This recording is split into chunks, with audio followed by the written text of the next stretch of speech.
Who dat to the Who Dat Nation, and welcome to the Dome Patrol podcast, your podcast for the New Orleans Saints here on the KB Radio Network.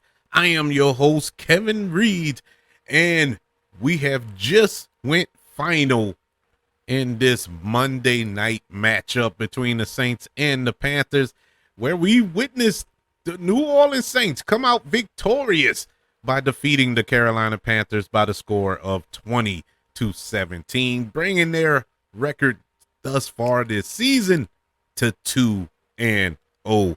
I'm happy we got the win once again. But this week, unlike last week, I am concerned.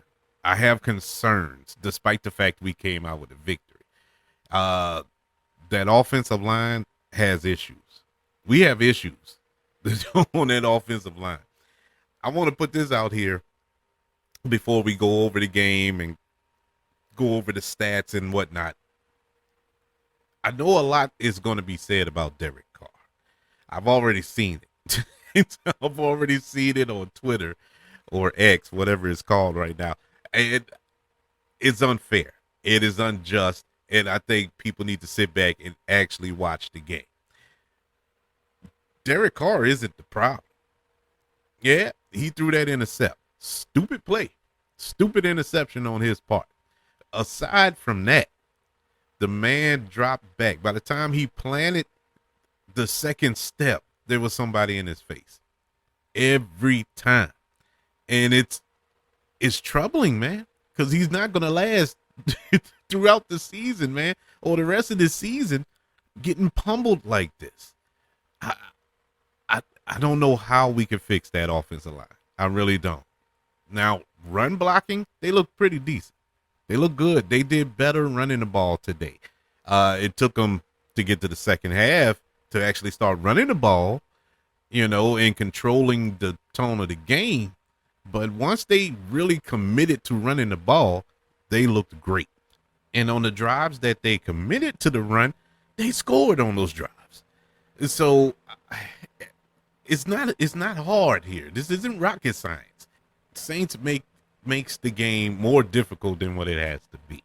And that's the frustrating part when you watch a Saints game. But we won. We won the game. It took another strong performance by the defense and one of the best catches you're ever going to see by New Orleans Saints in the 56 years that this franchise has been in existence by Chris Olave. That was an awesome catch. That one-handed grab on the sideline, being held. They didn't even throw the flag. I guess the catch was sufficient. It was no point throwing the flag at that point. But the New Orleans Saints did improve to 2-0 with the 20-17 victory. That catch by Olave kind of gave life to the Saints offense. That was really the jumping off point. After that point, the Saints offense started clicking for some strange, unearthly reason. But it took that. And after that, the run was working.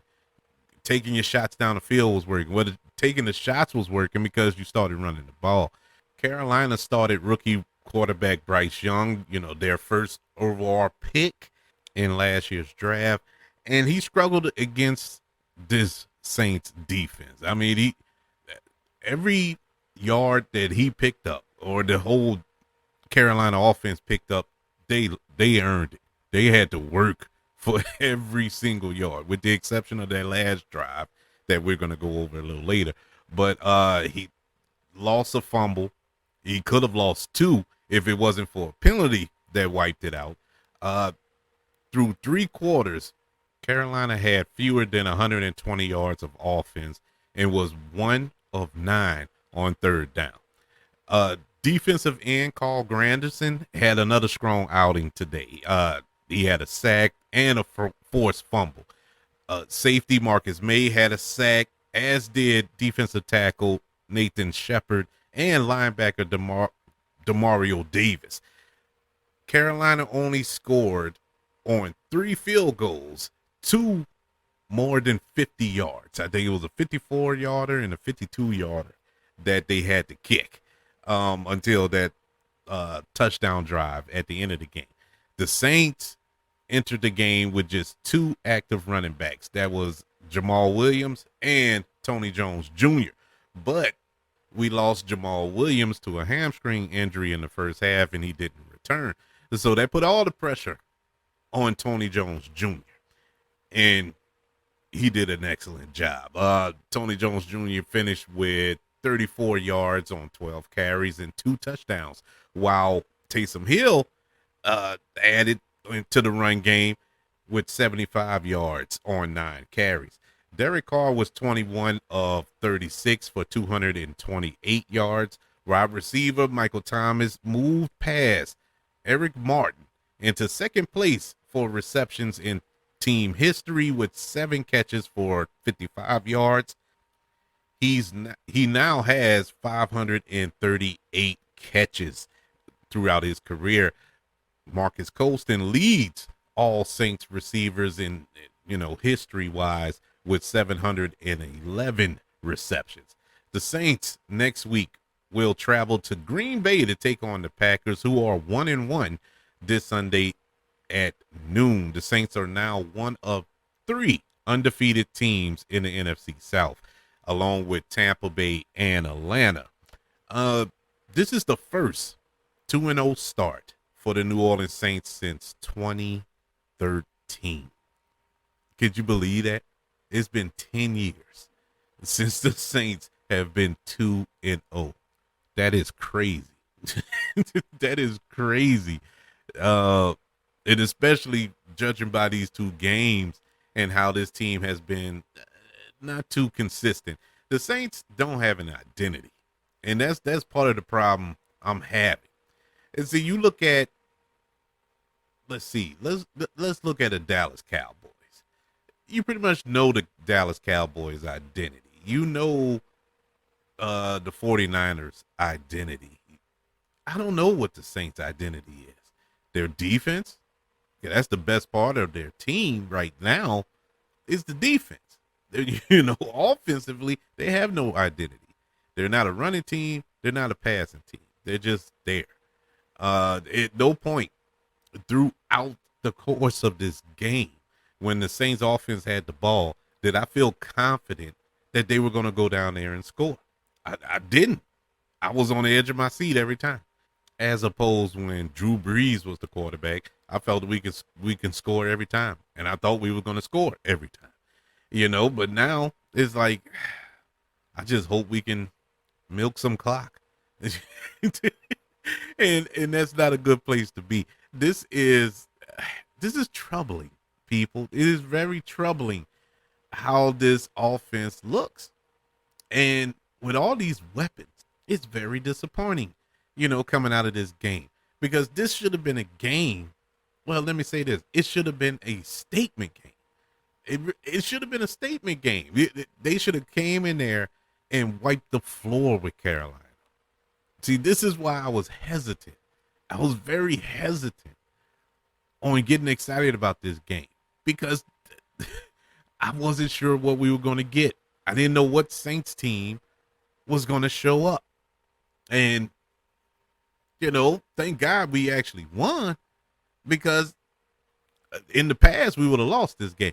This, once again, just like last week's game against Tennessee, we play like this last year, we lose this game. But we won this game this year. So I guess that's good. I guess it's a good thing to look at the fact Saints haven't played their best yet, and we're undefeated. Now, there's only 2 games in, but it needs to have some chemistry. Early on in this game, you could tell the chemistry was off between Derek Carr and the receivers. They weren't on the same page. And just like last week, it took till almost the fourth quarter, late in the third, till the offense started clicking. We can't get to these late starts as an offense every week. We're going to come up against a team eventually that's going to expose this. Green Bay has the ability to expose this. And so this is why we need to clean this up and clean this up fast as a squad.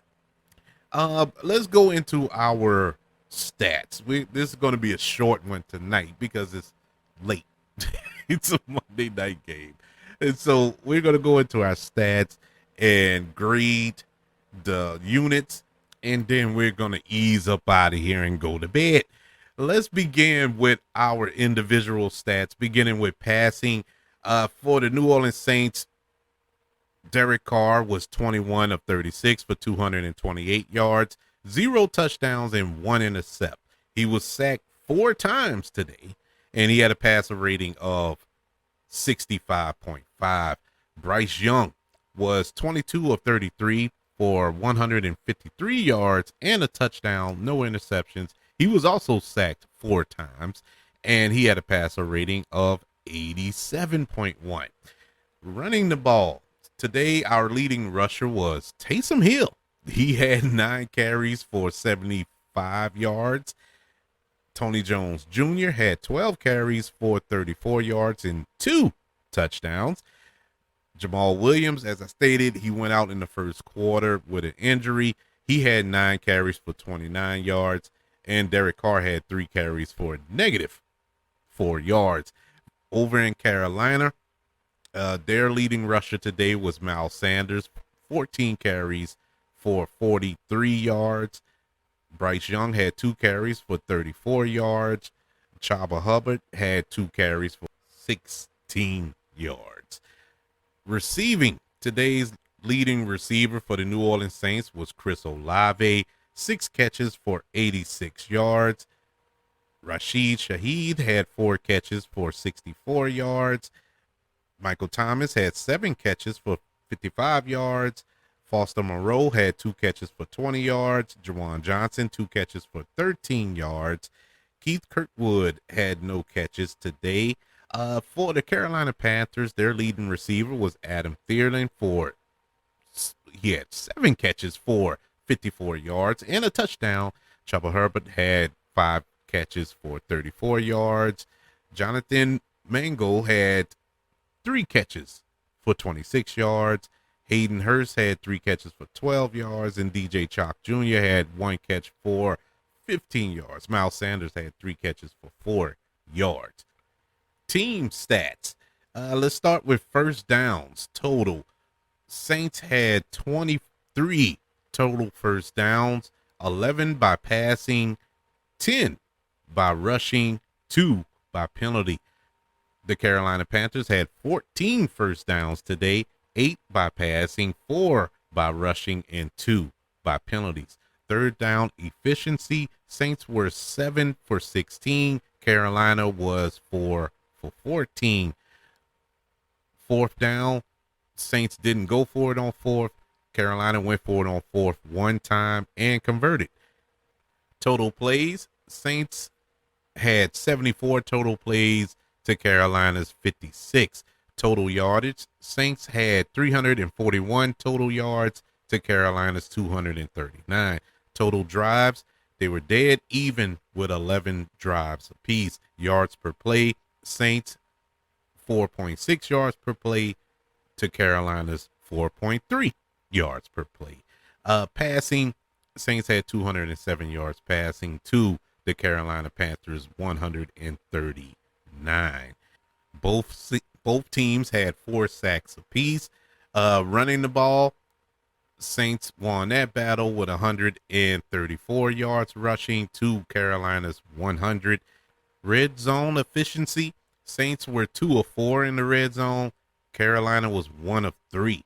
Penalties, Saints had 3 penalties for 32 yards, and Carolina had 6 penalties for 36 yards.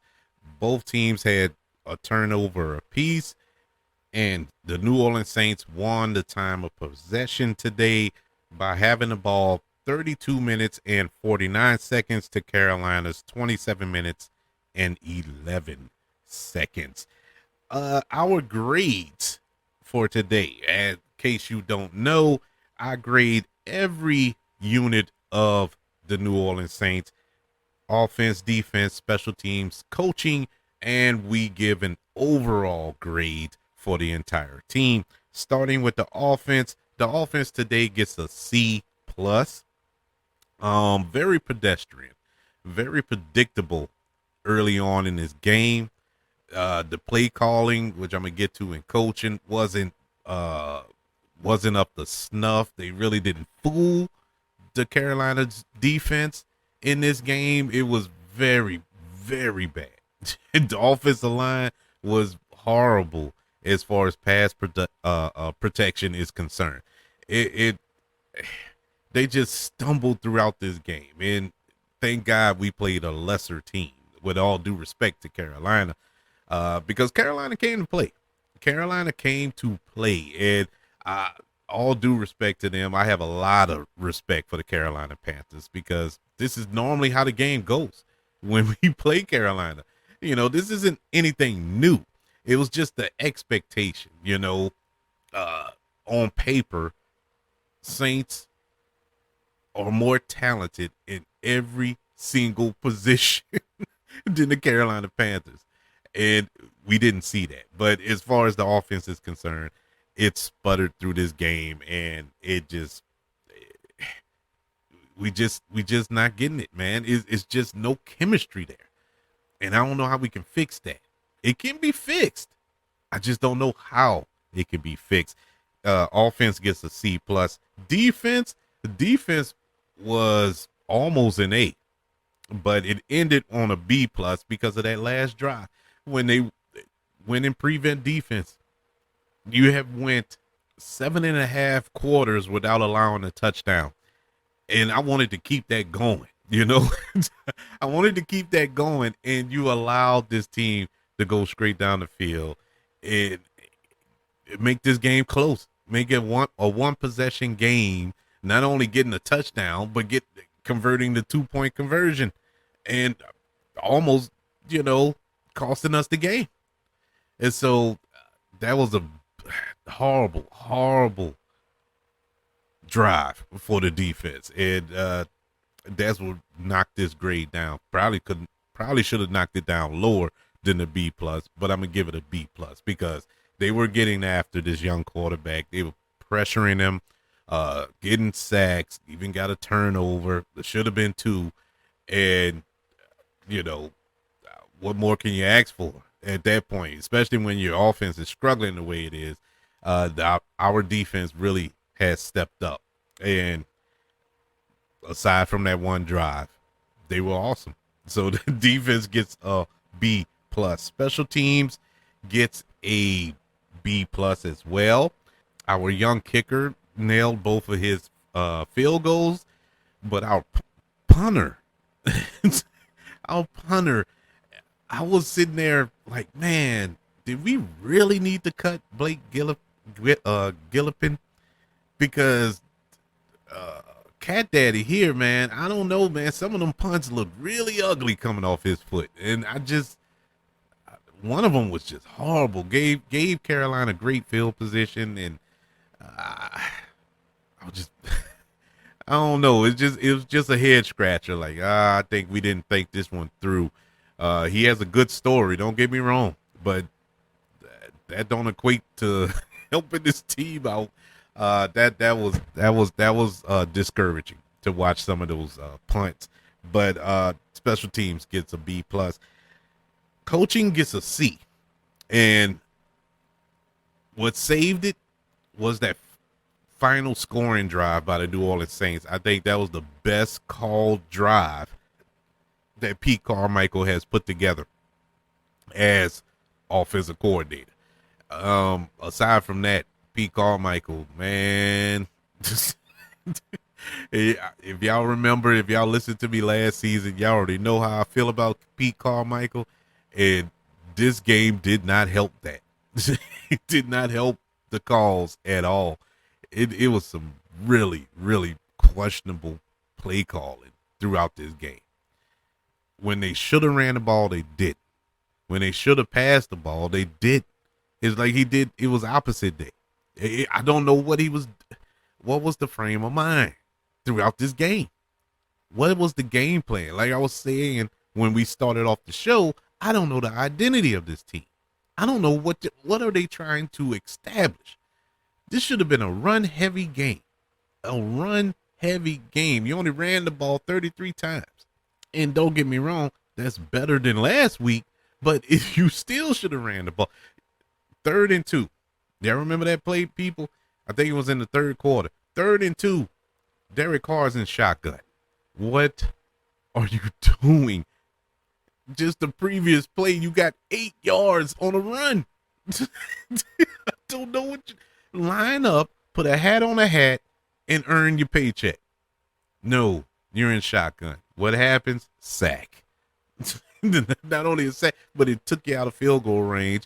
And there you have that. It was just like, man, what are you doing? Then you switch over to the defense. Beautifully called defensive game until the prevent defense drive. And I'm like, my God, man, what are you trying to lose this game? You got money on this game or something, Dennis Allen? I don't know what he was trying to do. It made no sense. It made no sense. Yeah, coaching gets a C. Overall, as a team, the New Orleans Saints tonight gets a B-. They won the game, but we have some serious questions. We have some problems. We got some issues. We can't keep going like this. We got 15 games left in this season, and I know for a fact if we play like this, half of them games we're gonna lose. If we continue to play like this, we're getting by. But this ain't it, man. This ain't it. We need to tighten it up, and tighten it up quick. As I said, that what's discouraging about this game, this should have been a statement game. This really should have been a statement game. Prime time, going against a lesser team. They should have dominated this squad. But it was portions of this game where we were getting bullied. We were being dominated. I couldn't tell who was undefeated or not. I couldn't tell who won last week because it looked like Carolina was the team to beat. I don't know, man. But in any event, now is the portion of the show where we give our game ball and who should sit in the corner. And so we have, and this was a tough one. This was a tough one to decide as far as giving the game ball. So I'm going to give some honorable mentions tonight. You have our rookie defensive tackle, Breezy. Awesome. He did an excellent job. Carl Granderson almost got the game ball. He was a beast, man. Ferocious. He was running down Bryce Young like he was like, I don't know, like he ran a 4.4 or something like that. I don't know, but he was just he was ferocious back there. But I'm gonna go with the sympathetic choice tonight for because I felt good for this young man. You know, past couple of seasons he's been hurt. He was on the practice squad. He'll be in training camp or in the preseason. And right before we get to the regular season, looks like he's about to turn that corner. He gets hurt. But tonight he came out and he came to play. His numbers weren't giant, but the one number that was giant was 2. And that was 2 touchdowns by running back Tony Jones Jr. Tony Jones Jr. gets the game ball tonight. I love his running style. I love how he runs mean, and he's like an old school running back. You know, he gets behind his shoulder pads, and it's time to scrap in, and enjoy the ride. It's some hard running. He got the tough yards on those 2 touchdowns. He really blew up the line. I really enjoyed him tonight, and I'm just happy for him, man. You know, he scored 2 touchdowns, and that was his first 2 touchdowns of his career in the NFL. So it was rightfully deserved. I'm a big fan of his, and I'm glad that he shined tonight. Tony Jones Jr. gets the game ball. Who must sit in the corner? Well, it is none other than a whole unit and that is the offensive line. With the exception, I know this is going to sound crazy, of Trevor Penning. Trevor Penning was the only offensive lineman that actually did a good job today. The rest of that offensive line was hot garbage. Mr. just got paid, Cesar Ruiz, he got his lunch ate today. I mean, he got bullied all night long. Ryan Ramczyk, he got bullied all night long. Eric McCoy, he got bullied. it was like, man, what is going on? I was shaking in my boots for Trevor Penning, but Trevor Penning held up on his side. The pressure came from the middle and the right side of the line. I can't make this up. I can't make this up. I'm just amazed by it. I was sitting there like, my God, are they gonna protect this dude? That's why I can't jump on this.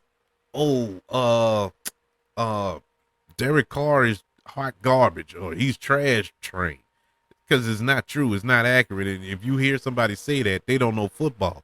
They didn't watch this game. This dude had no time in the pocket, no time to get anything to develop downfield. It was embarrassing to watch. Yes, that offensive line, we have problems. Houston, we have a problem. And so, yeah, those are our MVPs and LOPs or whatever, I don't know, of the game. As I said, this was a downer.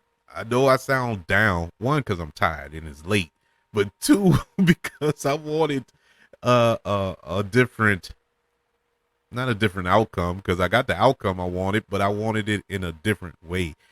But overall, at the end of the day, the Saints are 2-0. We did get the victory, but going forward, I have questions, man. I am very scared for the rest of this season. So thankfully, our schedule isn't too difficult, even though if you reevaluate it now, judging by these last 2 weeks, teams that we thought weren't that good look all right, so it's not going to be as easy as first predicted, but yet and still, Saints should be one of the top teams in this conference. And so we'll see how that goes. I'm happy for this reason. I had said that if we can at least be 2-1 when Alvin Kamara returns, we're in good shape. So we're almost there. We're almost there. We got the 2 victories. If we can survive next week and even squeak out a win next week, that's even better. Because I will say, once Alvin Kamara is reinserted into this offense, it's going to be different. It's going to be a different offense, and I think it will flow a little better. He is solely missed. He is really, really missed on this team. And I didn't appreciate it as much until these 2 games, because the offense just does not click. It's just not the way it's being called. It's not a Saints offense. But to be honest, I don't know what the Saints offense is. Ever since Sean Payton left, I don't know what the Saints offense is. And so that's a broad statement to say this ain't the Saints offense. We haven't had an identity in about two years. So let's wait and see. Hopefully we can survive next week against Tampa's after that, in Green Bay, and we'll go from there. Like I said, we got to play it week by week. We can't jump too far ahead. But this week, let's just be happy that we won. The Saints are 2-0. Next week, we travel to Lambeau Field to take on the Green Bay Packers and Jordan Love. And on this short week, being as though we played on Monday night, we have one less day to practice. And it's kind of worrisome because you don't know the status of Jamal Williams, how severe that hamstring injury is. Do you bring somebody else in here? You know, I mean, who can you bring in here at this point and plug and play at, and be ready for Sunday? I don't know. I don't know what we do there. Hopefully Jamal Williams is not seriously injured, but we got to play it by ear. Just keep your ears to the street this week and see how bad it is. But even if he's not, Tony Jones Jr., I think, can carry the load, hopefully, preferably, but you still need somebody behind him. You don't want to go into a game with just one running back. That's not good business. But anywho's, everybody, I'd like to know how you feel about the team. Are you happy with the 2-0 start? Are you concerned with some of the glaring weaknesses on the Saints going forward? And do you think we can continue this win streak? I would like to know. You can email the show, kbradiopodcast@gmail.com. You can look me up on all social media platforms. Just look up the KB Radio Network. Don't forget about us on YouTube. Subscribe to the KB Radio Network channel on YouTube. Like this video if you don't mind. Don't forget about the 5 stars, the reviews, and sharing this show. If you're listening on Apple Podcasts, Spotify, iHeartRadio, wherever you are currently listening to the Dome Patrol podcast here on the KB Radio Network. Everyone, thank you for joining me for this recap of the Monday night matchup between the New Orleans Saints and the Carolina Panthers, where we saw our Saints come out victorious 20-17. Can't wait to speak to you this upcoming weekend when we preview the Saints versus Green Bay. Until then, I'm going to be screaming all week, who dat?